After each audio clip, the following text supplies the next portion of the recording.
आज हम ऑर्डर करने वाले हैं Asus ROG 5S जो कि रहने वाला है 8GB 128GB ग्रेड सी के अंदर। क्यूसी रिपोर्ट में आपको बता दूं तो इसके अंदर वाईफाई वर्किंग नहीं रहेगा और जो पीछे का बैक पैनल है वो थोड़ा सा डैमेज आएगा, डेंट और थोड़े स्क्रैचेस रहेंगे। बॉक्स और चार्जर तो अवेलेबल नहीं रहेगा इसमें।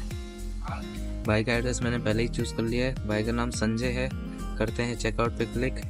भाई को COD में कराना था तो हम COD पे क्लिक करेंगे UPI पे क्लिक एंड